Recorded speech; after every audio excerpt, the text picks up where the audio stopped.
Welcome all, welcome in, and welcome back to Fear of Boredom.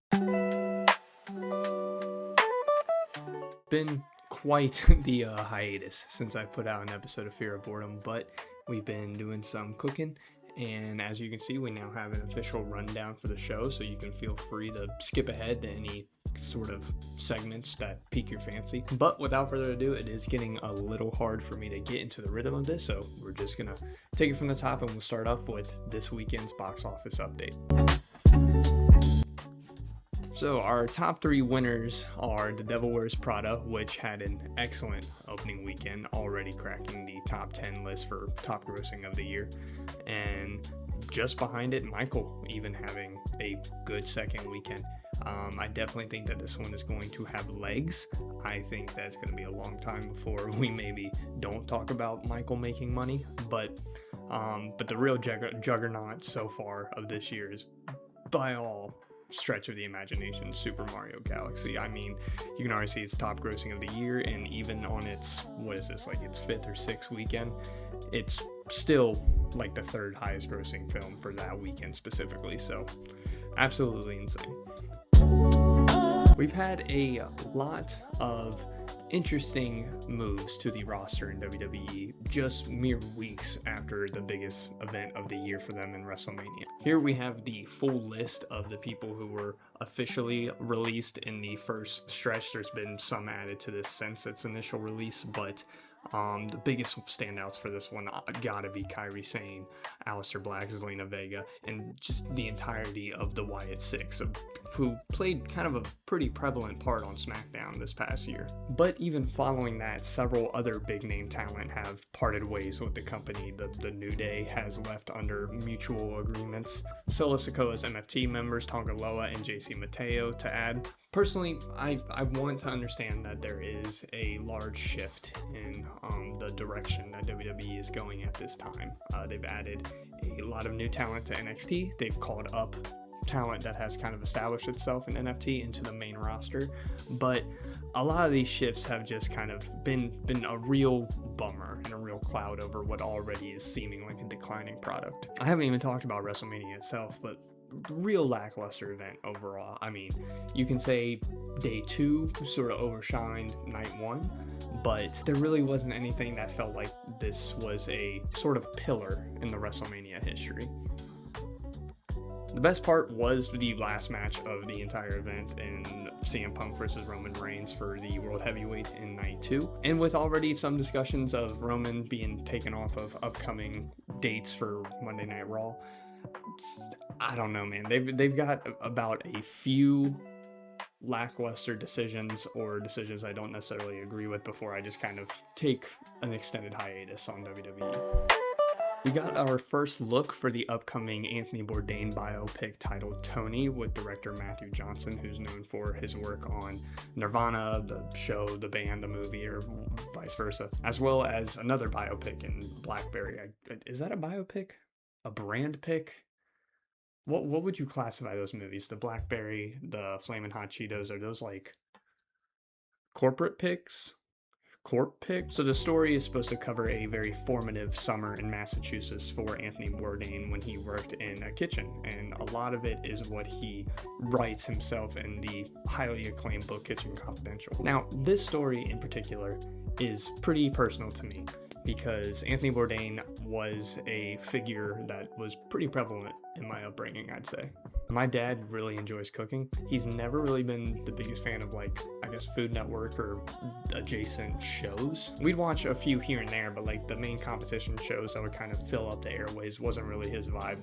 So by my perception at least. But the shows that did have staying power in our household was that of his Parts Unknown, and before that, No Reservations. And I myself wouldn't really call myself like a foodie, especially on television. I mean, I like them here and there, but I have fond memories of watching both of these shows with my dad. It was something about how Bourdain would touch on obviously the food, but it stretched way wider than that and talking about the culture and the people, the reason that food is so important and what it really highlights about our sort of society regardless of our culture. One of my favorite episodes I remember, I want to say it was a Parts Unknown, and they did it in Chicago, and I can't remember if they went to a Cubs game or something. I don't remember what they did before that, but basically he has this Chicago chef with him. I don't know the name. If I can find it, you can see it up here.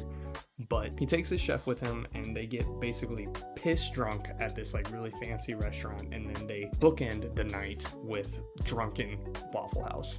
And I don't know, something about Anthony Bourdain like speaking so highly and like not pretentiously, but you know, etiquettely and drunkenly describing the delicacy that is Waffle House.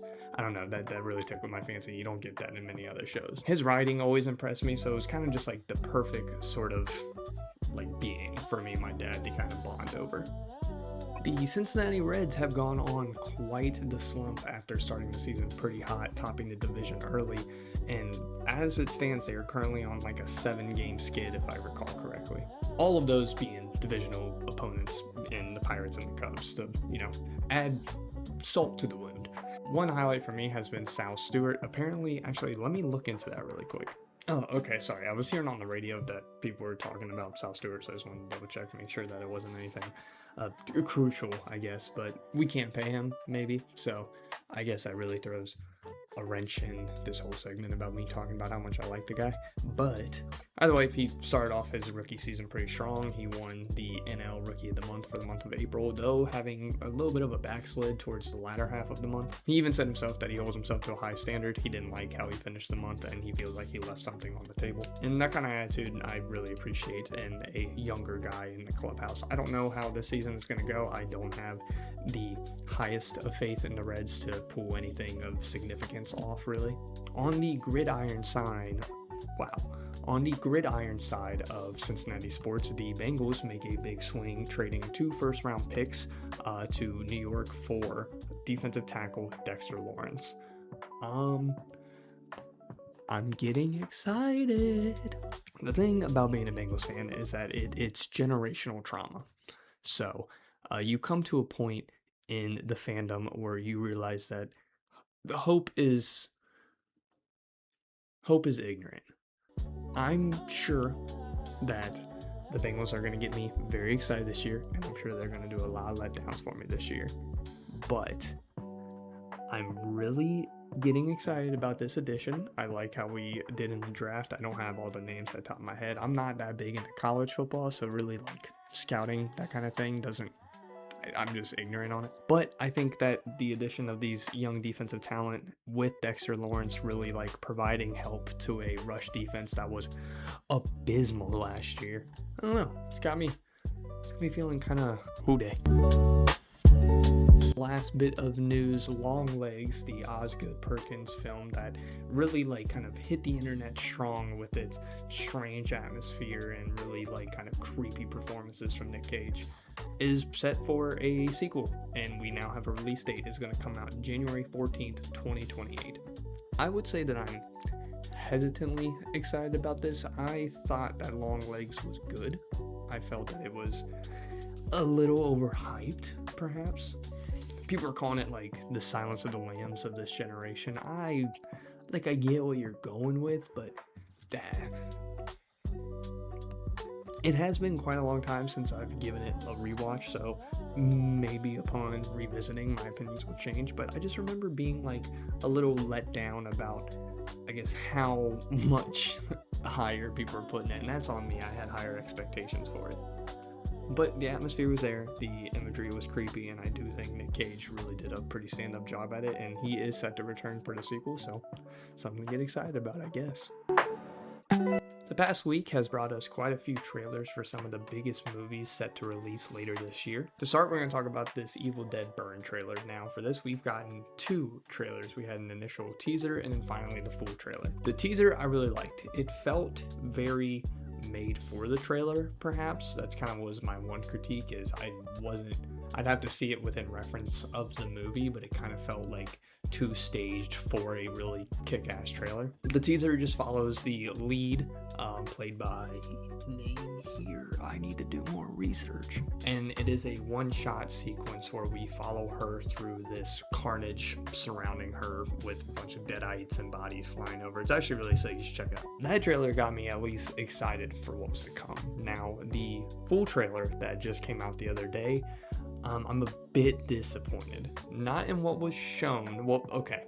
Not in the quality of what was shown. I think that there are some very exciting things that this does. We have a inciting tragedy that kind of brings this family together and makes for a good sort of fermenting ground for grief and the evil that can leak into that. It also looks like we're gonna have a full family of deadites taking over this one person, so that is also very, very sick. But I do feel that the trailer sadly revealed quite a bit, and it's easier for, say, like Evil Dead Rise. I was a big fan of that movie. Now, the main deadite affected was the mom.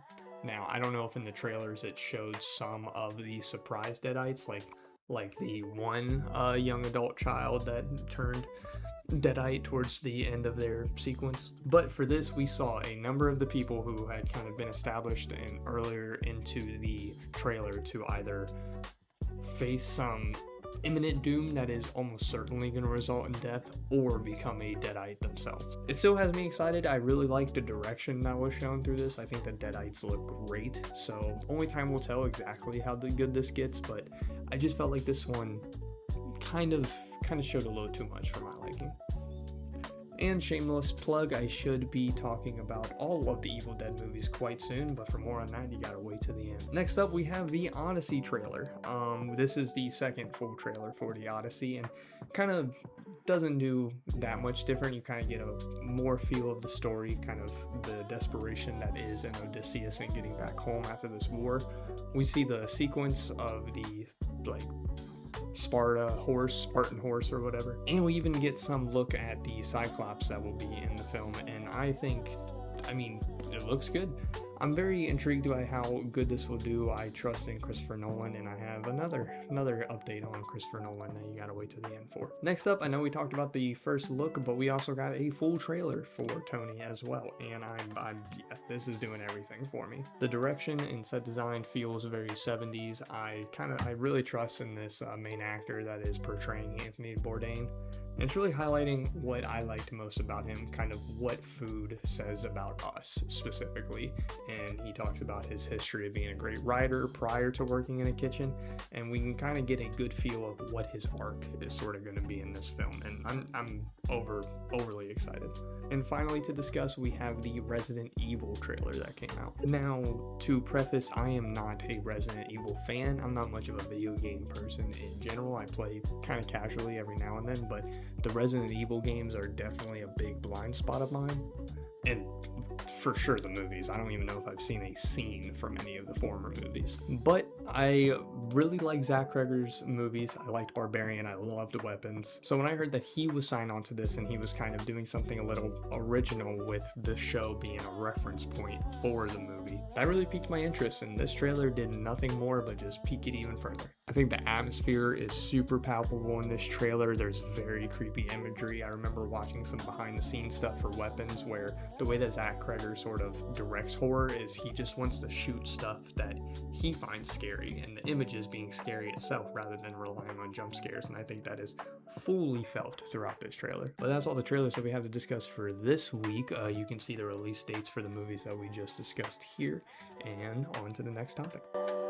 For the next couple segments, we're going to get into some TV talk, which is pretty out of the ordinary for me if you've watched anything that I put out in the past. But as of late, I've been on a little bit of a kick, and we're going to start off by talking about the pretty highly acclaimed television show, The Pitt. I've been recommended the show by about every single family member in my life, and it's pretty clear to see why. Prior to watching the show, I wouldn't classify as someone who really gets down with medical dramas in general.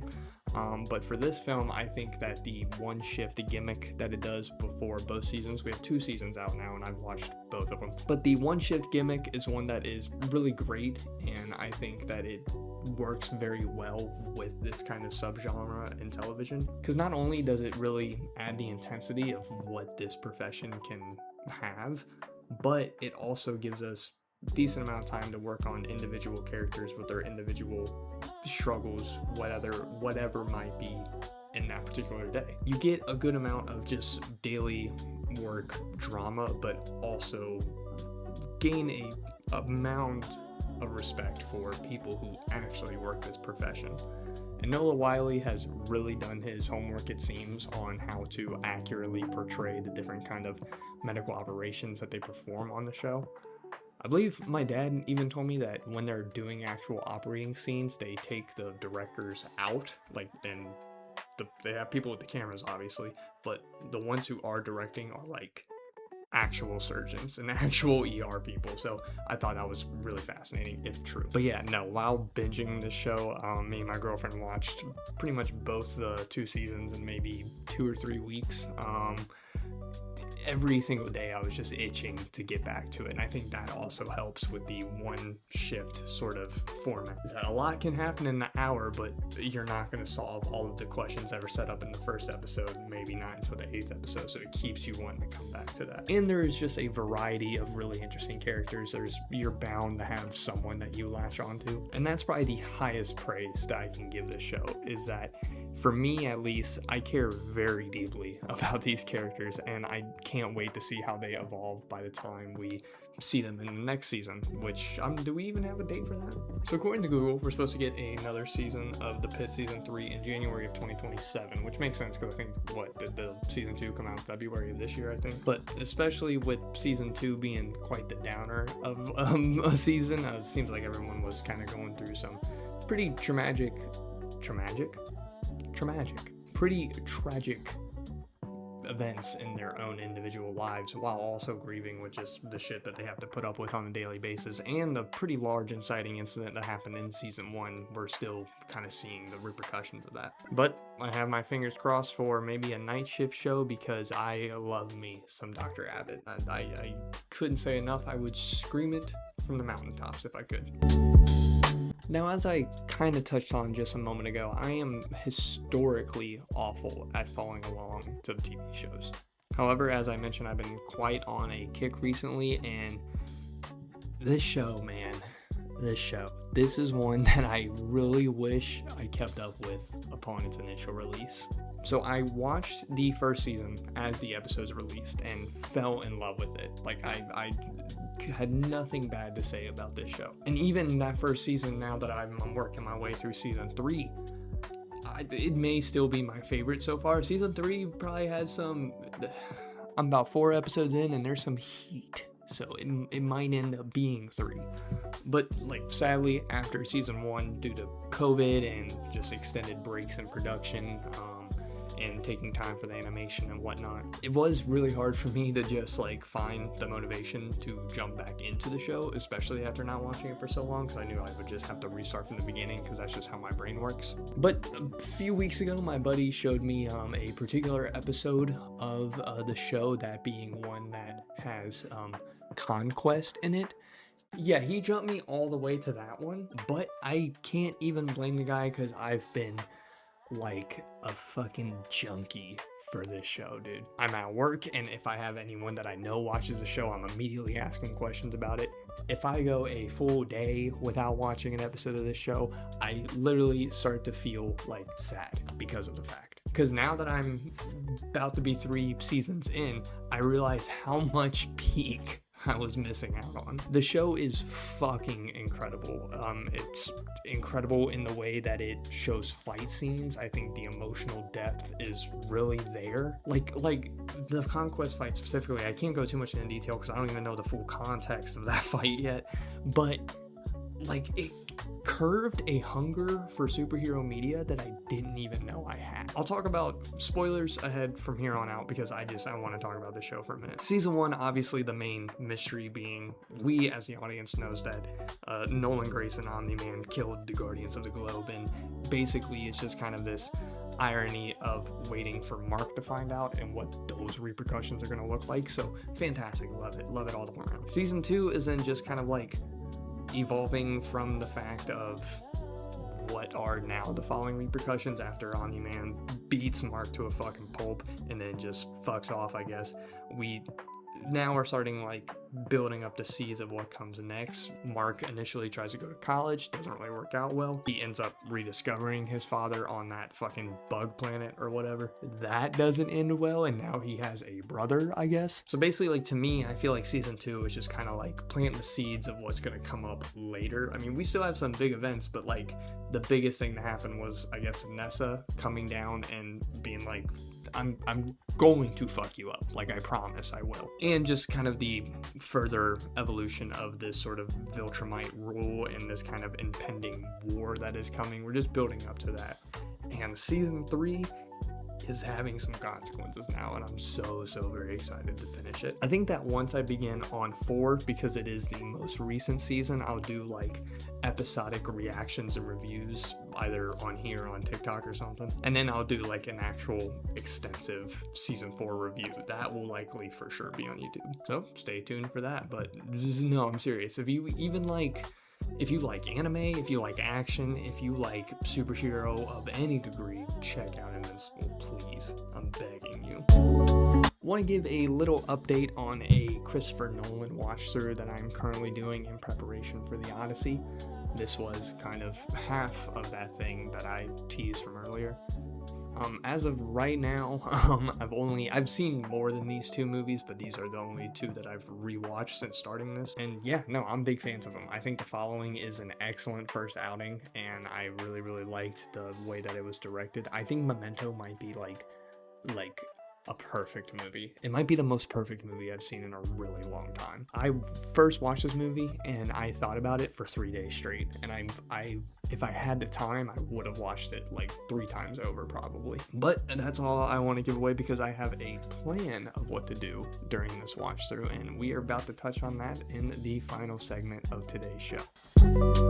As for the content side of the actual show, that pretty much does it for this first installment of revamped Fear of Boredom today. But this last little part, if you want to stick around, is just some other things that I've got cooking up currently. So as of right now, I have 2 other solo shows. So as of now, I have 2 other solo shows that are expected to come out within the next week. The first one being the initial episode of Body of Work, which is going to be a podcast where each episode I categorize a film from a specific filmmaker across the season is what I'm calling it. So this first season is going to cover Christopher Nolan films, as I've kind of already teased throughout this whole show. So the first episode where we'll discuss the film Following should be expected to come out within the next week or so keep an eye out for that. And once we make our way through all of Christopher Nolan's filmography, we are then going to release the second solo show that I have cooked up for later this year, Sequel Bait. Now, Sequel Bait is going to take a horror franchise and each episode talk about a specific installment of that franchise until we hit all of them, basically.